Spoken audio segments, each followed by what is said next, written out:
Hi everyone, Nevada Nail Person. So today I'm going to be sharing some looks I achieved using the Urban Decay Naked Heat Palette. So I know this palette is all over the place, and I just happened to use it this week.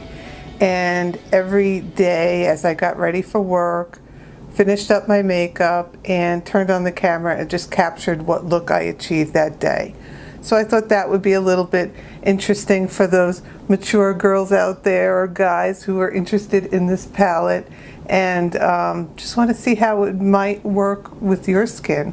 So of course I'll be 53 in a few days, so I'll just disclose that. And yeah, I like the trendy palettes, so I think it's certainly wearable. Did have some fallout, I'll just say that.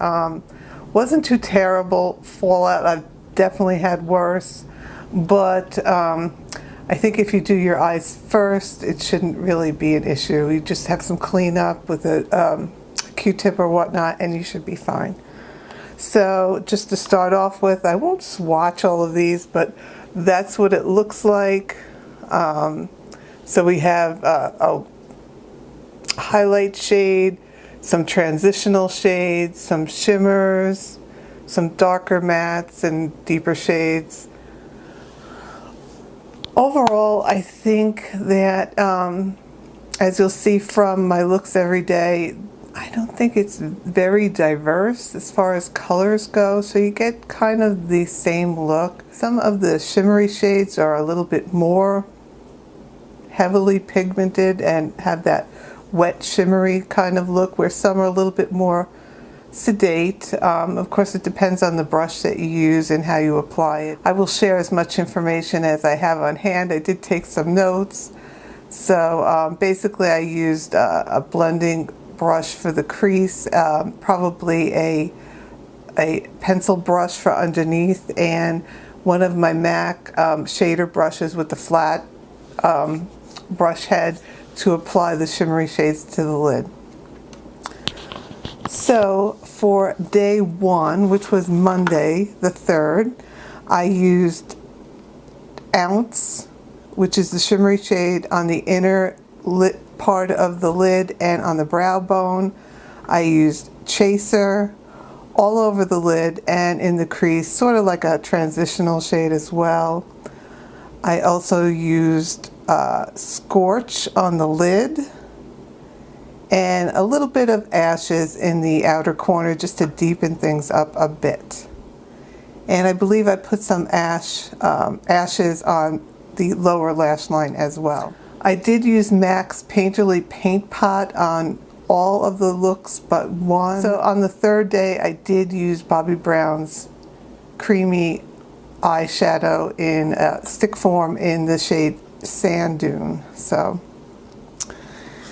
now for day 2, which happened to be July 4th, so I had an easy look. I used Ounce, the shimmery shade on the inner and brow bone.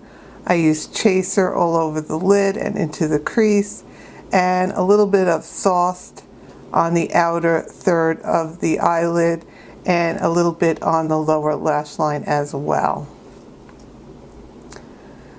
For the 3rd day, I did use, of course, Ounce and Chaser, so we have a pattern here. Chaser as a transitional and all over the lid.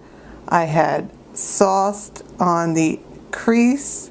I use Lumbre on the lid, and I used He Devil, very little bit, it's quite pigmented, in the outer corner and a little bit on the lower lash line as well.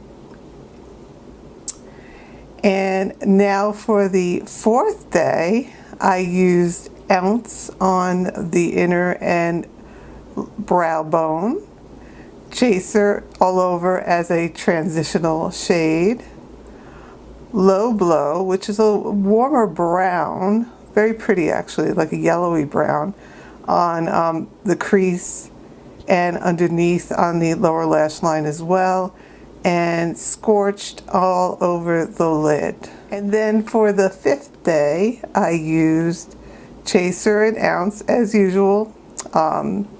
Ounce being the shimmery shade on the brow bone and inner portion of the lid. chaser on the brow bone and all over the lid, just as a blending transitional shade. The last day I used Ember, which is a deeper, kind of like a brown shimmery shade, very interesting, all over the lid.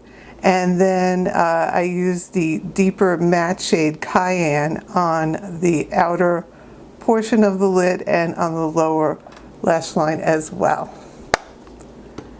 So I hope that's helpful. If you like seeing looks created with particular palettes, let me know.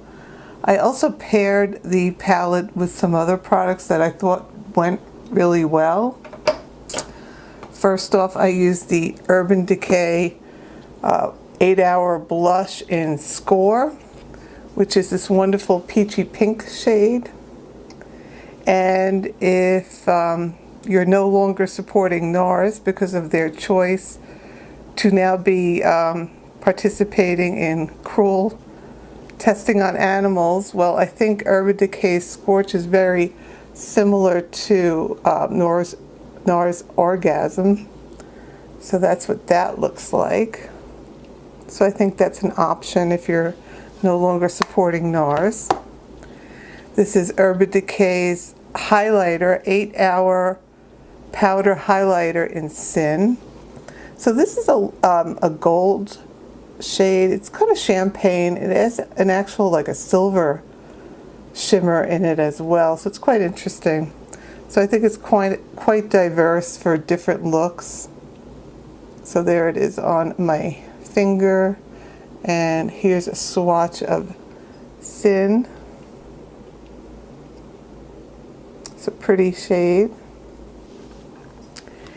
And then as a bronzer, I wanted to pull in a bronzer that kind of went overall, and I haven't used this in quite a bit. This is the Ambient Lighting Bronzer in Diffused Bronze Light.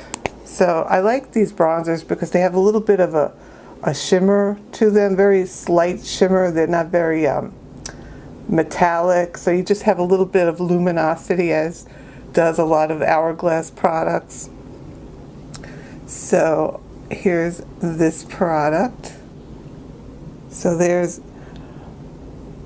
Diffused Bronze Light, and it is the shades I'm wearing right now. I have the Hourglass bronzer on my face, and I also am wearing Score as a blusher and Sin as a highlight.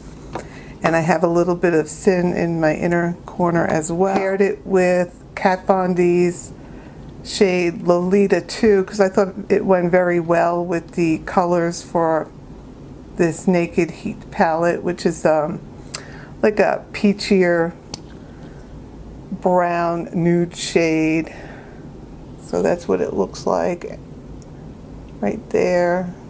There's the product. And it is what's on my lips right now. So I just thought I would share some of the other products I was wearing as well. So if you have any questions, please let me know. I'll leave the bubble here to subscribe, and I will feature last week's makeup video as well. And I will talk to you soon. Bye.